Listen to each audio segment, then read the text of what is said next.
Hello，大家好，歡迎翻到嚟越讀越有型啊！我係 Andre，今日想同大家分享嘅書，絕對係可以改變人生嘅其中一本，就係 Darwin Hardy 寫嘅《複利效應》。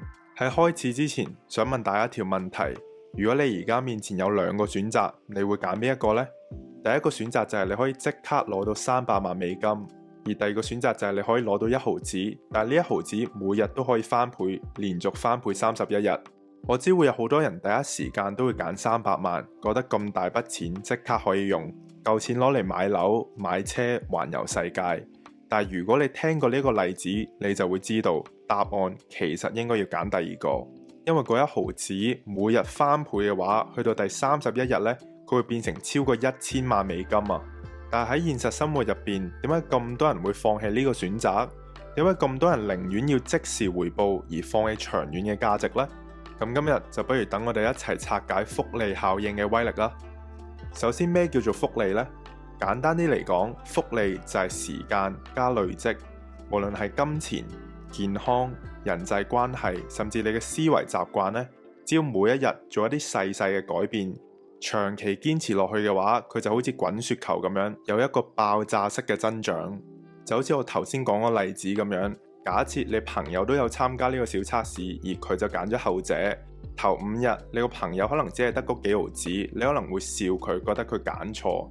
去到第10日，佢都仲係得嗰5蚊，而你呢，就已經享受緊嗰300萬。但係你知唔知，去到第20日，佢已經有5000幾蚊；去到第25日，佢會有超過16萬；去到第30日，佢會有超過500萬；而去到最尾一日，第31日，佢會直接去到1000萬。你會發現前期完全唔起眼，去到後期呢，你想喊都追唔到啊！咁喺現實生活入邊，點解咁多人都做唔到複利呢？就係因為2個字咯，心急。我哋好多時呢，習慣咗會睇即時結果，做咗幾日運動，體重冇變就放棄；讀咗幾日書冇升職就覺得唔值；投資咗幾個月賺唔到錢就覺得冇用。其實我哋人生好多時候就係輸喺你冇堅持落去。你以為你自己冇進步，但其實好可能你只係未去到爆發嘅時候。複利效應最難嘅地方唔係開始，而係中間嗰個無形嘅階段。嗰個時段好可能你會覺得好無聊、好慢，甚至覺得一啲效果都冇。但其實你已經一早建立咗一條屬於自己嘅高速公路。書入邊講咗一句說話，我自己係幾中意嘅，就係你做緊嘅所有選擇呢，最終會塑造成你呢個人。一個人嘅人生其實就係無數個細細嘅選擇嘅一個總和。你試諗下，你每日選擇食啲咩落肚，其實你係揀緊身體健康定係將來嘅病痛。你每日喺手機選擇睇啲咩內容，你係可以選擇你想娛樂定係選擇成長呢？又或者你選擇放棄定係選擇堅持多一日呢？你做呢啲選擇當下好似冇乜影響，但係3-5年之後，其實可以分開咗2條好明顯嘅人生軌跡。因為選擇可以係你最好嘅朋友，但係同時亦都可以係你最強大嘅敵人。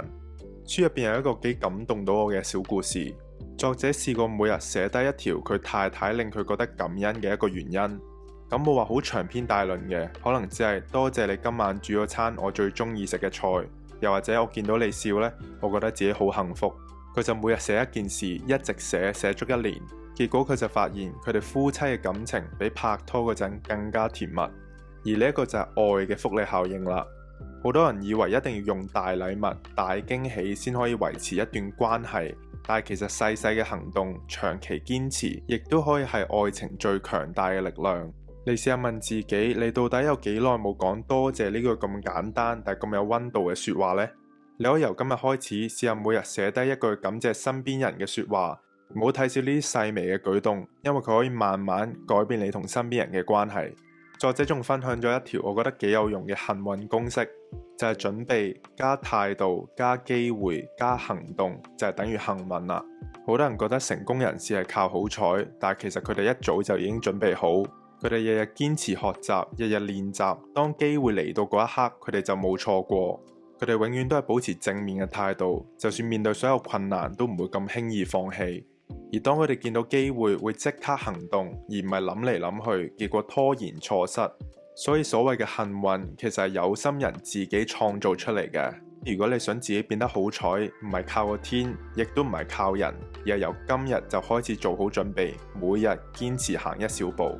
呢本書係好啱嗰啲覺得自己人生冇咩改變啦，又或者覺得自己仲未成功嘅人。你哋可以試下由以下呢幾樣簡單嘅嘢開始做起，例如每日做運動做10分鐘，每日早半個鐘起身，每日睇書睇15分鐘，每日對人講一句多謝，又或者每日儲起10蚊。呢啲習慣短期你可能冇咩感覺，但係幾年之後，我相信你已經行緊一條完全唔同嘅人生路。最後我想送俾你哋一句說話：人生唔係短跑，而係一條漫長嘅馬拉松。短跑係靠爆發，而跑馬拉松係靠穩定。想要改變自己嘅人生呢，唔係一朝一夕靠爆發，而係日日都穩穩陣陣，行細步啲，但係行耐啲。你今日學多少少，聽日再做多少少，而後日你再堅持多少少，而你嘅人生就會因為複利效應而帶嚟巨大嘅改變。咁今日嘅分享呢，就差唔多到呢度啦。如果你都中意呢本書，就記得訂閱、留言同埋分享俾你身邊嗰個努力緊但可能已經開始灰心嘅朋友。閱讀令你更聰明，知識令你更有型。我係 Andre，我哋下次再見啦，拜拜。